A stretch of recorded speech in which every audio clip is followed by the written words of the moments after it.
네, 안녕하세요. 취신남 2부 시작하도록 하겠습니다. 첫 번째 기사는 현대차, 현대차 기사 좀 볼게요. 침체 늪에 빠진 글로벌 차 산업, 혁신 리더십으로 돌파한다라고 하는 내용과 현대자동차가 어느 쪽으로 이제 투자하겠다라고 하는 내용을 밝혔죠. 그 두 가지 기사를 갖고 왔습니다. 자, 수시 채용을 진행하고 있는 현대차, 다 재경이라든지 경영 지원이라든지 다 쓰셨을 거예요. 그럼 이제 나머지 영업이라든지 그쵸, 이제 생산 쪽, 플랜트 쪽 관련해서 당연히 뽑겠죠. 가장 많은 이제 인원을 채용할 것 같으니까 현대차 기사 한번 좀 보고 가시죠.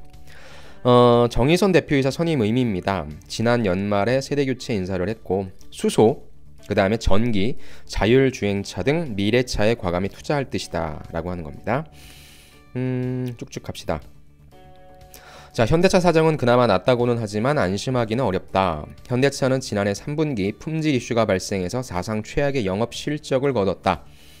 현대차의 지난해 전체 매출은 2017년 대비 0.9% 증가했지만 영업이익은 절반에 가까운 47.1%가 줄었다. 장사를 잘 못했다는 뜻이죠. 왜 그런지 여러분들 꼭 파악하시고요. 젊은 혁신 리더십을 통해 위기를 극복하겠다는 뜻은 지난해 말에 이루어진 사장단 인사에도 그대로 담겼다 라는 부분인 거고요.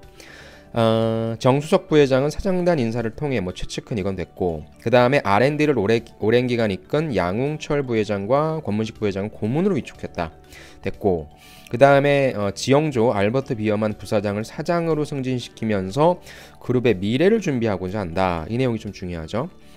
수소전기차, 차량 공유 등 미래사업 분야에 대한 과감한 투자 가속화할 것으로 보인다. 수소차 비전 2030을 발표하며 2030년까지 너무 멀다. 7조 6천억 원을 수소차 R&D에 투자하겠다고 밝혔다. 수소경제 활성화 로드맵 발표했다. 그 다음에 요게 중요하네요. 정수석 부회장은 정보통신기술 ICT 융합, 그 다음에 공유경제, 인공지능, 스마트 모빌리티 등 4차 산업혁명으로 요약되는 미래산업 전환기에서 패러다임을 주도하기 위해 역량을 집중하고 있다. 이거에 관련된 내용들을 여러분들 꼭 담아주셔야 될 거고요. 이거에 관련된 현대자동차의 내용들 제가 이전 취신남에서도 많이 좀 말씀드렸죠. 그러니까 어떠한 모습으로 진행을 하고 있는지 여러분들이 좀 이거는 약간 품을 좀 팔아야 될 것 같아요. 좀 많이 검색해 보시고 유튜브로도 많이 좀 보십시오. 최근에 그 정의선 부회장이 본인이 만든 넥소 타고 이거 누가 만든 차야? 이런 영상까지도 찍으면서 현대차가 좀 약간 변하고 있다라고 하는 모습을 보여줬는데, 아무튼 혁신과 변화를 독려하고 과감한 도전을 적극 추진하는 리더십을 발휘할 것이다 라고 얘기를 했고요. 자, 그렇다면 두 번째 기사 제가 준비한 거 있죠. 요거를 그럼 실질적인 전략이니까 한번 볼게요. 현대차 자율주행과 공유차의 15조 제도약 플랜 가동입니다. 자동차 부분의 영업이익률을 2022년에 7%까지 높이기로, 사실 이 정도 충분했었는데 영업이익이 엄청나게 떨어졌었죠. SUV 모델 2배로 늘리고 제네시스의 미국 점유율도 3배 이상 올리겠다. 아세안 진출도 적극 추진, 관련된 내용들이 쏙쏙 나오고 있죠. 이건 조금 여러분 디테일하게 보실게요. 자, 서울 여의도 전경련회관에서 애널리스트, 주주들을 대상으로 현대차의 중장기 경영 전략을 설명했다고 합니다. 우선 R&D, 경상 투자에 30조, 모빌리티와 자율주행 등 미래기술에 14조 등 총 45조 3천억 원을 하겠다. 자, 글로벌 자동차 수요를 이끌고 있는 SUV 및 고급차 시장에 대한 대응력을 한 단계 업그레이드해서 점유율과 수익성을 모두 잡겠다. 팰리세이드죠. 저 오늘 아침에도 운전하면서 봤는데 1년 기다려야 된대요, 여러분들. 엄청나죠. 진작에 좀 진행했어야 되는데 현대차가 SUV 시장이 좀 많이 약했잖아요. 근데 조금씩 촘촘해지고 있죠. 그 다음에 이제 제네시스의 SUV 버전도 올해 나온다고 하죠. 전 디자인이 정말 제 취향은 아니긴 한데, 아무튼 SUV 시장 쪽으로 가고 있는 전 세계의 수요에 대응하겠다라고 하는 부분인 거죠. 좀 늦었죠. 그래서 SUV의 경우에 2017년 4종에서 2020년 8종으로 모델 수를 대폭 늘려서 적극 대처해야 된다. 그러니까 이 내용 여러분들 입사업 포부에 당연히 집어넣으셔야 되겠죠. 그 다음에 미래기술 투자는 차량 공유 등 스마트 모빌리티 분야 그랩에 이제 갖다 놓고 있죠. 차량 전동화 분야 3조, 그 다음에 자율주행 커넥티비티 기술 2조, 선행개발 전반적 R&D 쪽에 2조입니다. 그래서 100년 만에 찾아온 자동차 산업 패러다임 대격변기를 맞아서 미래자동차 사업의 본원적 경쟁력 강화를 위한 차원이다. 그래서 스마트 모빌리티 솔루션 제공 기업을 목표로 글로벌 모빌리티 기업들과 뭐한다? 협력한다. 그래서 공유경제 시장의 핵심 사업자로 위상을 강화해 나가고 있다라고 얘기합니다. 그 다음에 주주가치 제고를 위해 영업이익률 7%, 그 다음에 ROE를 9% 수준이라고 하는 중장기 수익성 목표도 처음 제시했다라고 하네요. 아까 말씀드린 것처럼 SUV 모델 신차 빅사이클을 발판으로 수익성 개선할 것이다. 그 다음에 중국 시장 대책, 제가 기사를 넣을까 말까 했는데 뺐어요. 중국 쪽에 구조조정 들어갔죠. 첫 번째 공장.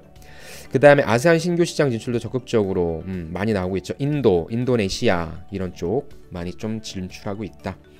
그 다음에 현대 모비스 같은 경우에도 자율주행 센서 시스템 제어 기술 보유 혁신 기업, 차량 인포테인먼트 분야 소프트웨어 플랫폼 솔루션 사업자, 시너지 효과 창출이 가능한 모빌리티 솔루션 서비스 전문 기업, 신흥 시장 및 전기차 기반을 확보한 전문 부품사 등을 우선 M&A 대상으로 꼽으면서 자동차 전장 사업 쪽으로 많이 강화하고 있죠.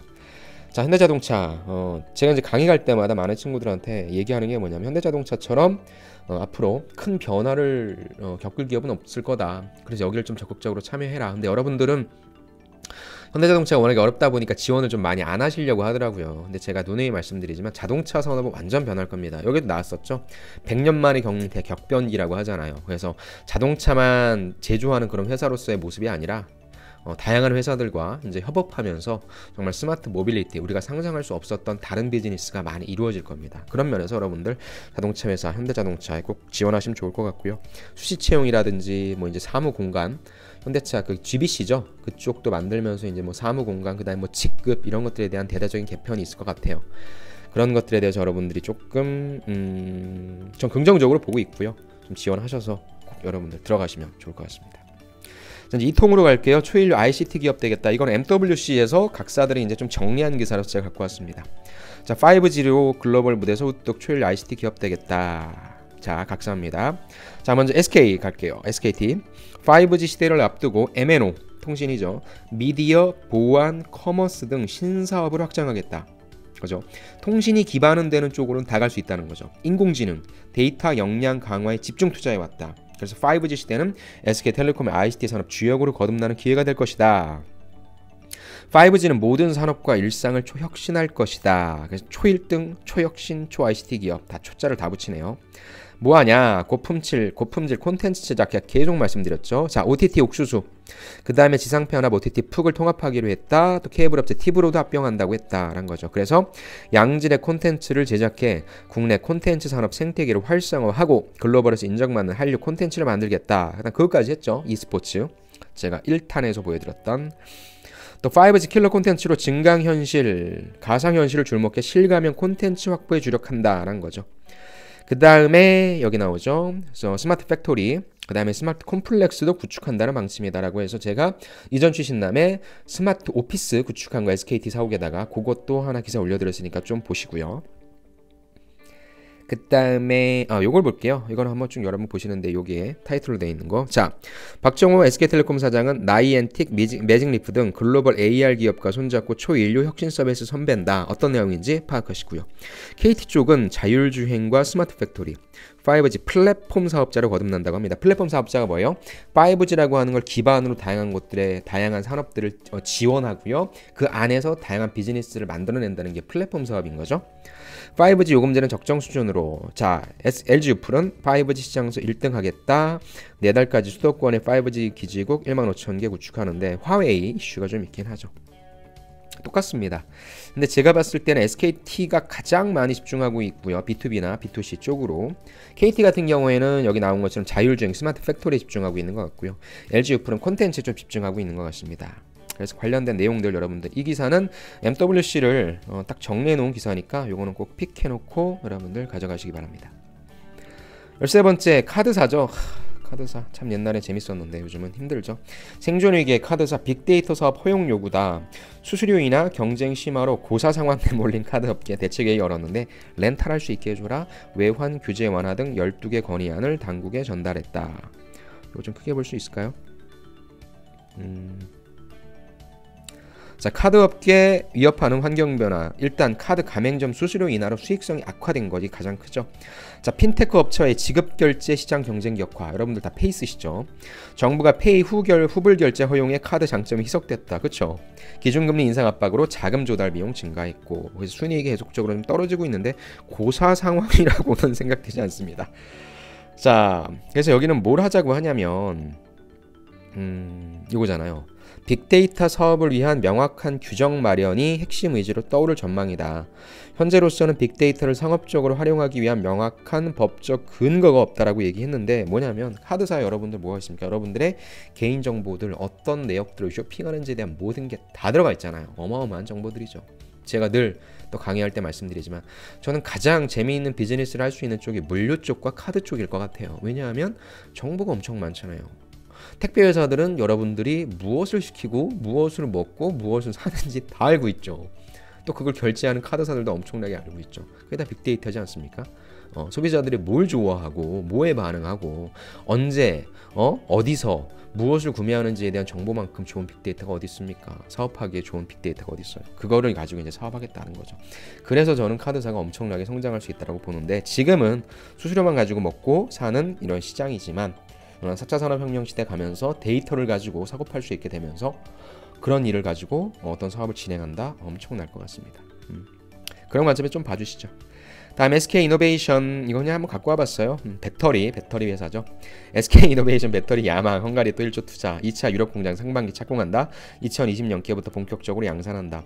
소재 사업 전문성 강화 위에 리튬이온 분리막 부분도 분사한다. SK이노베이션 전기차 배터리 생산 능력.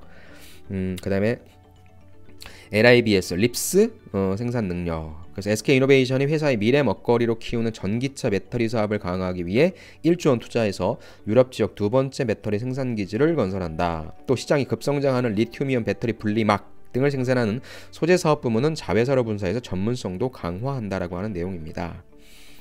이번 투자는 세계 자동차 시장이 전기차로 옮겨가는 추세 속에서 급성장 중인 시장 변화에 대응하고 시장 내 입지를 강화해서 정면 승부하기 위한 결정. 일반적인 우리가 휘발유나 경유를 넣는 차들은 그쪽에서 석유, 정유 쪽에서 대응을 하고, 그 다음에 또 전기차 쪽은 SK이노베이션이 대응하고, 참 괜찮은 포트폴리오네요. 아무튼 그래서 CES 2019까지 갔었죠. SK이노베이션은 글로벌 배터리 시장의 선두주자가 될 것으로 확신한다. 우리의 전략은 글로벌 성공 스토리를 만들어낼 것이라고 했습니다. 그래서 SK이노베이션이 SK에너지, 종합화학, 루브리컨트, 인천석유화학, 트레이딩 인터내셔널에서 하나를 더 늘어난다. 그래서 가칭이 SKIE 소재네요. 아무튼 여러분들 지금 SK 떴죠? 어제 떴죠? 어제 떴는데 여러분들 지원하셔야죠. 근데 SK이노베이션은 솔직히 뭐 들어가기가 쉬운 회사는 절대 아닙니다. 내가 좀 스펙이 좋아, 소위 얘기해서 뭐 학교도 좀 괜찮고 영어도 잘하고 그 다음에 뭐 관련된 경험도 좀 많다라고 하면 지원하십시오. SK이노베이션은 진짜 들어가기 힘든 회사입니다. 하지만 들어가면 모든 게 너무 좋죠. 그리고 사회적 가치 SK 쪽에 말씀드리니까 꼭 해주시고요. 식품산업 하나 갖고 와봤습니다. 재밌어서. 컵라면은 대용량, 특이한 맛이 잘 팔렸대요. 절대 강자는 육개장사 발면, 상위 10개 중에 7개가 큰 컵이다. 사실 근데 뭐 큰 컵이지만 양이 많지는 않잖아요. 까르보 불닭볶음면이 첫 톱 10에 들었네요. 자, 요거는 빅데이터니까 가지고 와봤어요. 지난해 용기면 시장에서는 농심 육개장사 발면이 절대 강자의 자리를 유지했다. 농심의 신라면 컵도 스테디셀러의 입지를 다졌다. 상위 10개 제품 중에 7개 제품이 100g이 넘는 대용량 제품으로 대용량 강세가 이어졌다. 하지만 까르보 불닭, 그 다음에 신라면 블랙 등 색다른 맛 2개 제품이 신규 톱10에 진입하면서 용기면 시장을 흔들고 있다. 반면에 오뚜기 참깨라면은 10위권 밖으로 밀려났다라는 거네요. 용기면 매출이 7,670억 원이네요. 30% 가까이 늘었다. HMR 쪽으로 다 이제 집중되면서 HMR이 한 3조 넘거든요. 그거에 비하면 많이 팔리는 건 아니죠. 건강이라고 하는 이슈 때문에 그렇죠. 대용량이 좀 많이 팔리고 있다라는 그런 내용이네요. 그 다음에 까르보 불닭, 뭐 신라면 블랙 같은 것은 새로운 맛에 대한 거부감이었고 도전을 원하는 1020 세대다. 그래서 이건 제가 뭐 여러분들 보고 농심이라든지 팔도라든지 오뚜기라든지 뭐 지원하는데 아마 써먹으란 게 아니라 HMR 쪽 여러분들이 지원할 거예요. 그러면 어떤 HMR을 만들어야 되냐? 건강한 라면 만들어라 라는 부분, 뭐 그런 거의 팁도 될 수 있고요. 여러분들이 이거 내용 보시면서 대용량이라고 한다는 부분에 초점 맞춰도 되고, 아니면 뭐 특이한 맛 이런 것도 초점 맞춰도 되니까 늘 제가 말씀드리는 융합이죠. 이걸 내가 지원하고자 하는 쪽에 적용시킬 수는 없을까? 사람들 어떤 트렌드로도 파악해도 되고요. 그런 관점에서 이 기사는 꼭 여러분들 알고 가시고요. 이커머스 산업 이것도 역시 마찬가지예요.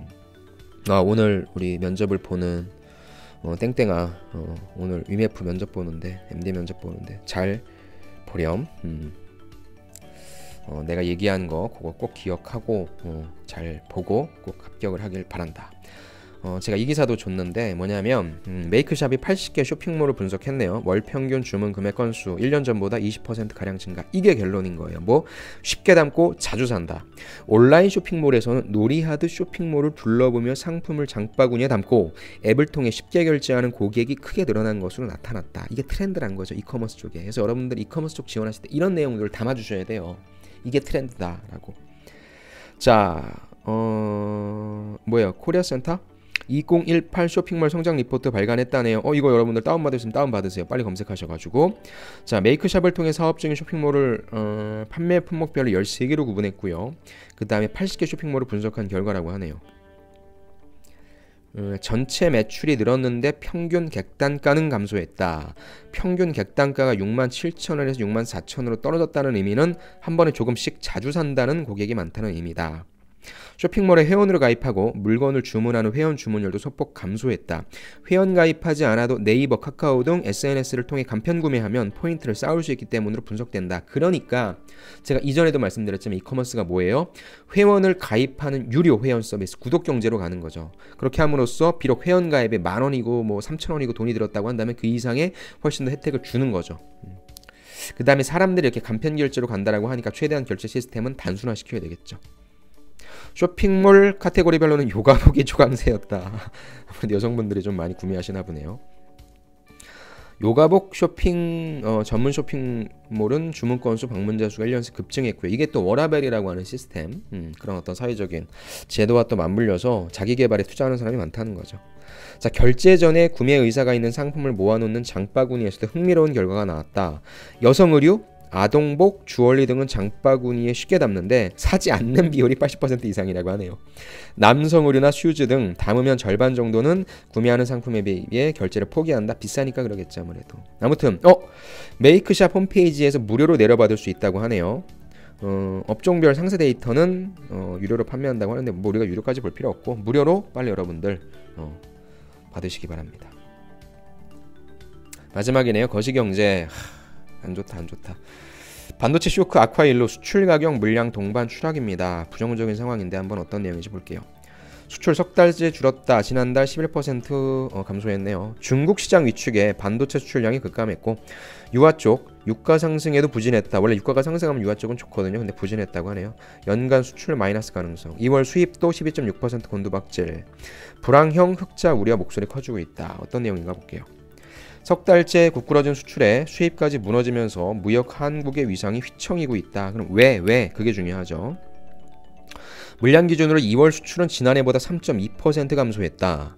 연휴가 있었던 지난해 9월에 이어서 5개월 만에 또다시 수출 물량이 꺾인 것이다. 주력 제품 반도체, 주력 시장 중국의 부진이 심화된 탓이다. 수출 부진 여파로 중간재, 원자재 수입해와야 되잖아. 이것도 꺾였다는 거죠. 수출 수입 동반 부진은 국내 투자, 소비에 전방위로 악영향을 미친다는 점이 있다. 하반기에도 기대만큼 반도체 경기가 살아나지 않고 미중 무역 분쟁에 따른 중국 시장 침체가 지속된다면 올해 수출은 마이너스가 될 가능성이 있다. 미중 무역국에 승리하는 국가가 있어도 우리나라는 힘들어지죠. 왜? 우리나라는 둘 다 미국과 중국에 수출하는 물량이 어마어마하고 하죠. 그러니까 한쪽이 승리한다고 해서 무조건 좋은 건 아니죠. 둘 다 좋아지는 게 제일 좋은데 안타깝죠. 이어 봅시다. 석 달 연속 수출 쇼크는 무엇보다도 최대 수출 품목인 반도체 물량이 줄어든 게 직격탄이 됐다라는 거죠. 물량도 줄어들었고 가격도 떨어졌다라는 거죠. 그 다음에 석유화학과 석유 제품이 수출 폭락을 또 이끌었다. 국제유가가 하락하면서 제품 부진이 이어져 왔는데 유가 상승세를 타며 호조를 기대했지만 감소폭이 더 커졌다. 왜? 미국발 공급 물량이 크게 증가하면서 수출 단가 하락세가 이어졌다고 하네요. 정부는 향후의 국제 유가 상승으로 주력인 석유, 그 다음에 유화 제품의 동반 수출 증가를 기대했지만 이마저 물거품이 될 것이라 우려도 있다라고 하네요. 반도체 36.8% 감소, 석유 제품, 디스플레이, 석유화학, 철강 등이 모두 무너졌네요. 반도체를 빼면 아직 주력 제품이라고 말할 만한 것이 없다. 그 다음에 철강, 석유 제품 등도 중국 때문에 격차가 줄어들고 있어서 수출 경쟁 확보가 시급하다라고 얘기하네요. 한번 좀 여러분들 이 자료는 여러분들의 무역협회 들어가시면 뭐 다 나오니까요. 좀 보시면서 거시경제에 대해서 좀 파악하십시오. 왜냐면 우리나라 수출로 먹고 사는 국가니까요. 자, 17개의 기사 제가 좀 많이 추렸습니다. 또 이제 본격적으로 취신남이 이제 힘을 발휘할 때가 왔죠. 그래서 지금 제가 가급적이면은 취신남을 일주일에 한 번씩 해드리고 있는데 실시간으로 대응해드릴 수 있으면 그것도 제가 생각을 하고 있습니다. 아무튼 여러분들 취업 준비는요, 이거는 자기소개서 어떻게 쓰고 면접 어떻게 이런 기술적인 거 하는 거 아니에요. 제가 물론 그런 부분들 강의도 하고 이 강의를 하시는 분들이 그런 부분들에서 많이 말씀해 주시는데 취업 준비는요 경제 공부입니다. 이 지원 기업에 대한 열의와 열정 보여줄 수 있는 건요, 여러분들이 그 비즈니스가 어떤 비즈니스인지, 고객사가 무엇인지, 제품이 무엇인지에 대한 이해가 있으면 되고요. 적어도 내가 니네 회사 들어가 보려고 이거 분석해 봤다라고 하는 의지만 보여주시면 돼요. 경험하실 수 있으면 경험까지 해주시면 되고요. 기술적인 거 절대 아닙니다, 여러분들. 그러니까 늘 경제신문 끼고 보시고요. 매일매일 보시고, 그다음에 이 방송은 여러분들 또 지나다니시면서 제가 링크까지 달아드리잖아요. 그래서 꼭 검색하셔서 중요하신 부분을 픽해 놓으십시오. 그렇게 하셔서 여러분들 취업 준비를 시작할 때 꼭 경제신문 보시고 시작하시고요. 그 다음에 여러분들 지원 동기와 입사 후 포부에 이런 내용들, 여러분들이 스크랩해 놓으신 이런 내용들을 꼭 담아주시면 퀄리티 높아집니다. 그냥 뭐 기술적으로 말 잘하고 글 잘 쓰고 이런 거 필요 없습니다. 물론 그런 부분도 하면 좋겠지만 1차적으로 전 그거 하라고 하진 않습니다. 신문 많이 보시고 여러분들 똑똑해지시기를 바랍니다. 그러면 저는 또 오늘 또 다양한 콘텐츠들을 만들어야 되고 또 강의도 있고 한데 저도 열심히 달릴 테니까 여러분들도 열심히 달리셔서 상반기 완전 부셔버립시다. 아무튼 고생 많으셨고요. 저는 다음 시간에 다른 콘텐츠로 아이고 입이 침이 마른다. 콘텐츠로 찾아뵙도록 하겠습니다. 수고하셨습니다. 감사합니다.